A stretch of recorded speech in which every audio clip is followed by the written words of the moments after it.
बोले श्री कृष्ण भगवान की जय, राधा रमण की जय। आज हम माघ मास के महात्म्य का 23वां अध्याय सुनने जा रहे हैं। सो ध्यान से सुनो। लोमश ऋषि कहने लगे, जिस पिशाच को देवद्युति ने मुक्त किया वह पहले द्रविड़ नगर में चित्रवाला राजा था। वह बड़ा शूरवीर, सत्यपरायण तथा पुरोहितों को अपने यज्ञ आदि करता। दक्षिण दिशा में उसका राज्य हुआ करता था और उसके कोष धन से भरे हुए थे। उसके पास बहुत से हाथी घोड़े और रथ थे।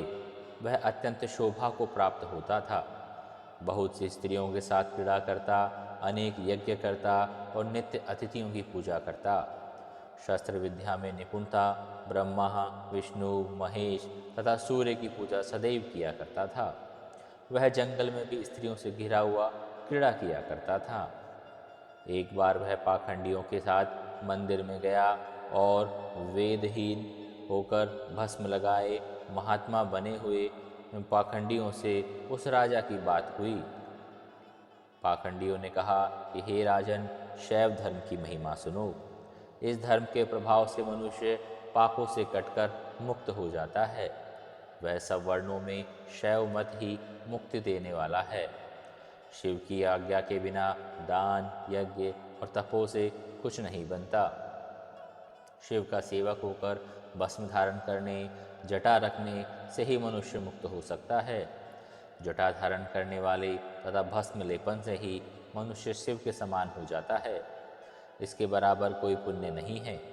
जटा भस्म धारण किए हुए सभी योगी शिव के सदृश पुण्यशाली होते हैं।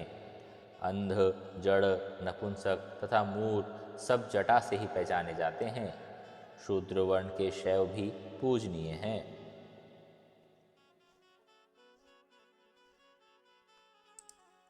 विश्वामित्र क्षत्रिय होकर तप से ब्राह्मण हो गए। वाल्मीकि चोर होकर उत्तम ब्राह्मण हो गए।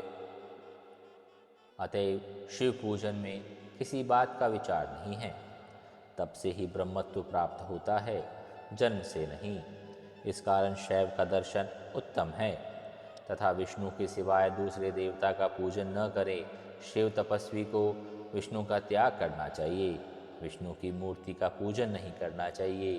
विष्णु के दर्शन से शिव का द्रोह होता है और शिव के द्रोह से रौरवादी नरक मिलते हैं। इसी से भवसागर पर होने वाले विष्णु का नाम भी नहीं लेना चाहिए। शिव भक्त निशंक होकर जो शिव से प्रेम करता है वह कैलाश में वास करता है, इसमें कुछ संदेह नहीं है। इस धर्म का पालन करने वाले का कभी नाश नहीं होता। पाखंडी के ऐसे वचन सुनकर राजा ने मोह में आकर उनका धर्म ग्रहण कर लिया और वैदिक धर्म को त्याग दिया। वह श्रुति, स्मृति और ब्राह्मणों की निंदा करने लगा। उसने अपने घर में अग्निहोत्र को बुझा दिया और धर्म के कार्य बंद कर दिए। विष्णु की निंदा और वैष्णवों से द्वेष करने लगा और बोला, कहाँ है विष्णु? कहाँ देखा जाता है? कहाँ रहता है? किसने देखा है? और जो लोग नारायण का भजन करते हैं उनको दुख देता है। पाखंडियों का मत ग्रहण करके राजा वेद, वैदिक धर्म, व्रत, दान और दानियों को नहीं मानने लगा।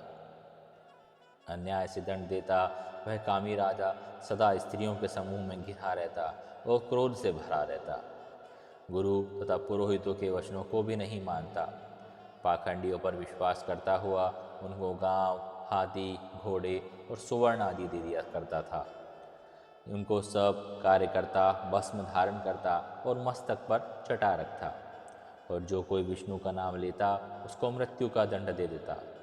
यह ढिंढोरा उसने आगे पिटवा दिया और उसके भय से ब्राह्मणों और वैष्णवों ने भी उस देश को छोड़ दिया और दूसरे देशों में चले गए। सारे देशवासी केवल नदी के जल से जीते थे।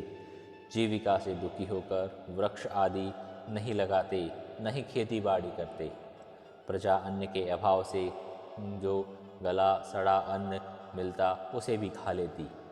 आचार विचार, अग्नि क्रिया सबको छोड़कर काल रूप की तरह वह राजा शासन किया करता था। कुछ काल पश्चात उस राजा की मृत्यु हो गई और वैदिक रीति से उसकी क्रिया भी नहीं हो पाई।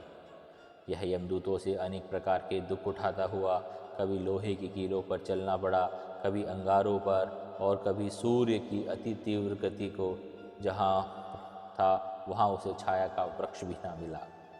कहीं लोहे के डंडों से पीटा गया, कहीं बड़े बड़े दांतों वाले भेड़ियों और कुत्तों से काटा गया। इस प्रकार दूसरे पापियों का हाहाकार सुनता हुआ वह राजा यमलोक में पहुंचा। यह अध्याय समाप्त हुआ। बोले श्री कृष्ण भगवान की जय, राधा रमण की जय।